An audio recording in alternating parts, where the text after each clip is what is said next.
Good morning बच्चों। बच्चों हम लोग हिंदी में मीराबाई द्वारा लिखा गया पदावली पढ़ रहे थे। हम लोगों ने पिछली कक्षा में कुछ पदावलियाँ पढ़ ली थी। आज हम लोग नेक्स्ट पदावली पढ़ेंगे। मैं तो सांवरे के रंग राची, साज सिंगार बांध पग घुंघरू, लोक लाज तजी नाची, गई कुमति लई साधु की संगति, भगत रूप भई सांची, गाय गाय हरि के गुण निस दिन, काल ब्याल सु बाची, उणबिन सब जग खारो लागत, और बात सब कांची, मीरा श्री गिरधरन लाल सु, भक्ति रसीली जाची। तो इस पदावली में बच्चों जो कठिन शब्द हैं उनके अर्थ इस प्रकार हैं कि सांवरे का अर्थ है श्री कृष्ण, रांची मीन्स रची हुई, सिंगार मतलब श्रृंगार, पग मतलब पैर, तजी मतलब त्याग कर, नाच मतलब नाचना, कुमति मतलब कुबुद्धि, लई मतलब लिया, सांच मतलब सत्य, गाय गाय मतलब गाकर, काल ब्याल सु यानी काल रूपी सांप, बाँच मतलब बचना, उण मतलब उनके, खारो मतलब नमकीन या व्यर्थ, लागत यानी कि लगना, कांची मतलब कच्ची, रसीली रसयुक्त, आनंददायक यानी कि जांची प्रतीत हुई। ठीक है, इसमें जो संदर्भ है बच्चों आपको पहले जैसा लिखना है कि जो कि मैंने आपको पिछली कक्षा में बताया है। इसका जो प्रसंग है वो बच्चों ऐसे लिखना है कि प्रस्तुत पद में मीराबाई ने अपनी भक्ति भावना का वर्णन किया है, जिसमें मीराबाई कहती हैं कि वह भगवान श्री कृष्ण के प्रेम में निमग्न होकर उनके रंग में रंग गई हैं। यानी कि इतनी ज़्यादा वो लीन हो गई उनकी भक्ति में कि उनके जो रंग हैं श्री कृष्ण के, जो सांवला रंग है उसमें ही वो लीन हो गई। इसलिए संसार के अन्य वस्तुएं जो हैं उनको पसंद नहीं आ रही, उनके मन को भा नहीं रही हैं, यानी उनका मन उन वस्तुओं में नहीं लग रहा है। मीराबाई बच्चों मीराबाई भगवान श्री कृष्ण की भक्ति में लीन होकर कहती हैं कि मैं तो सांवरे अर्थात श्री कृष्ण के रंग में रंग गई हूँ। मैं उनके प्रेम में रंग कर स्वयं को भली भांति सजा कर और प्रेम पैरों में घुंघरू बांध कर लोक लाज सब त्याग कर नाचने लगी हूँ। यानी कि मुझे किसी भी चीज़ की शर्म नहीं आ रही है, ना लोक लाज है मेरे अंदर रह गई है। मैंने उनके भक्ति में इतनी लीन हो गई हूँ कि मैंने पैरों में घुंघरू बांध लिए हैं और उनकी जो रंग है स्वयं को उनके रूप में मैंने सजा लिया है और सब कुछ त्याग करके मैं नाचने लगी हूँ। साधुओं की सदसंगति से मेरा अज्ञान और दुर्गुण दूर हो गया है, और जब से मैंने साधुओं की संगति अपनाई है तब से मेरा अज्ञान जो है, जो अंधकार है मेरे अंदर का, वो दूर हो गया, दुर्गुण भी दूर हो गया है और मुझे ईश्वर के सच्चे रूप का दर्शन भी हो गया है। मैंने दिन रात ईश्वर के गुण गाकर स्वयं को काल रूपी सर्प से बचा लिया है, अर्थात अब मुझे संसार में जन्म मृत्यु के चक्र से मुक्ति मिल गई है। अब भगवान श्री कृष्ण के बिना ये संसार व्यर्थ लगता है, उनकी बातों के अतिरिक्त सब बातें भी व्यर्थ ही लगती हैं।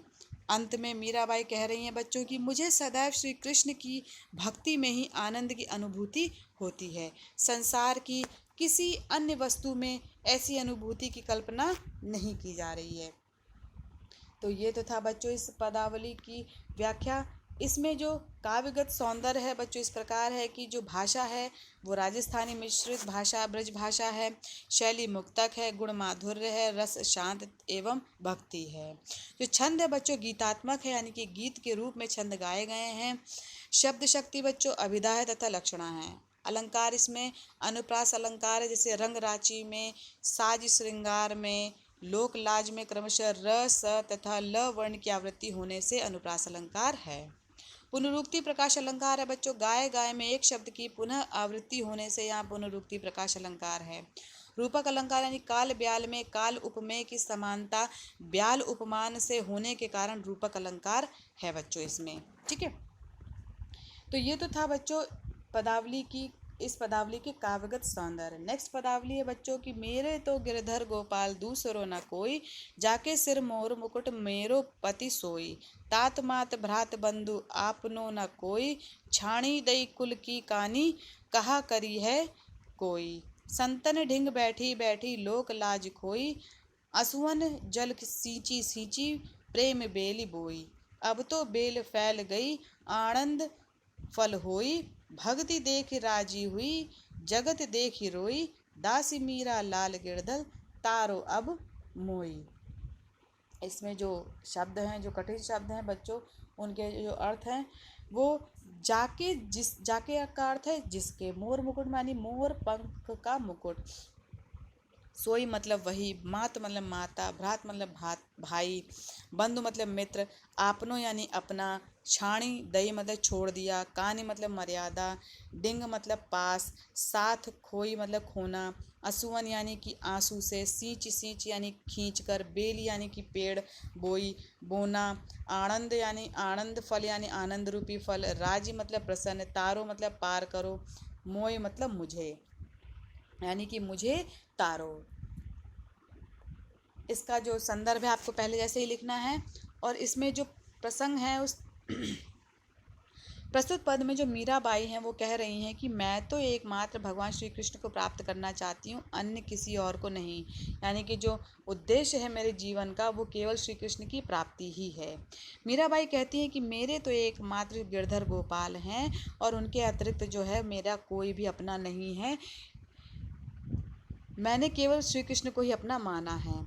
जिसने इंद्र से ग्वाल की रक्षा हेतु गोवर्धन पर्वत को धारण किया था, जो गायों का पालन करने वाले हैं और जिनके सिर पर मोर मुकुट शोभायमान होता है, वही श्री कृष्ण मेरे पति हैं। यानी उन्होंने मीराबाई ये कह रही हैं कि श्री कृष्ण ही मेरे पति हैं, जिन्होंने जो ग्वाल हैं, जो गांव वाले थे, उनको गोवर्धन पर्वत के नीचे मतलब उनकी रक्षा करी थी, गायों को पालने में उनकी रक्षा करी थी, और जिनके सिर पर जो मोर मुकुट है सजा हुआ है, वही मेरे श्री कृष्ण जो हैं वो मेरे पति हैं। मीराबाई कहती हैं कि माता पिता भाई बंधु कोई अपना नहीं है। कोई कुछ कहे, मैंने तो अपने कुल की सारी मर्यादा को है छोड़ दिया है और सत्संगति करने लगी, यानी कि सत्संग करने लगी हूँ। सांसारिक लोक लाज अब मेरे लिए कोई महत्व नहीं है।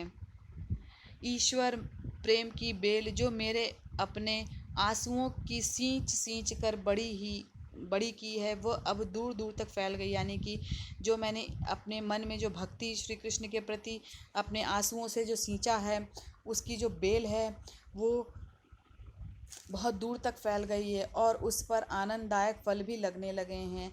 अब इस भक्ति रूपी आनंद फल की अनुभूति में खोना चाहती हूँ, इसी में मुझे प्रसन्नता मिलती है। सांसारिक कार्यों व्यवहारों से मेरी रुचि समाप्त हो गई है। इस नश्वर संसार को देखकर मुझे रोना आता है।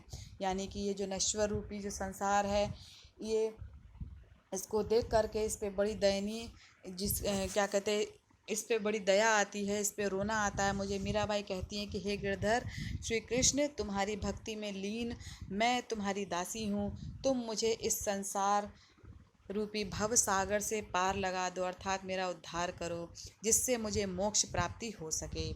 तो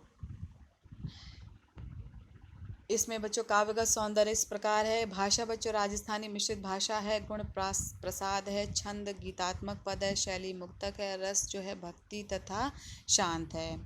शब्द शक्ति बच्चों हैं लक्षणा तथा व्यंजना है, अलंकार रूपक अलंकार है। इसमें असुवन जल में आंसू की जल से समानता करने में, प्रेम बेली में प्रेम की व्यापकता बेल के समान फैलने से तथा आनंद फल में आनंद की परिकल्पना करने से बच्चों इसमें क्या है, रूपक अलंकार है। ठीक है। पुनरुक्ति प्रकाश अलंकार बैठी बैठी व सींच सींच में एक शब्द की बार बार आवृत्ति होने के कारण बच्चों यहाँ पर पुनरुक्ति प्रकाश अलंकार है। अनुप्रास अलंकार बच्चों गिरधर गोपाल मोर मुकुट मेरो तात मात भ्रात कुल की कानी कहा करी है कोई, तथा लोक लाज में क्रमशः ग म त क तथा ल वर्ण की आवृत्ति होने से अनुप्रास अलंकार है। तो यहाँ पर बच्चों जो है आज आपकी कक्षा यहाँ पे समाप्त होती है। बच्चों यहाँ पे जो पदावली है मीराबाई द्वारा लिखा हुआ तथा उसकी व्याख्या भी समाप्त होती है। धन्यवाद बच्चों आज की कक्षा के लिए।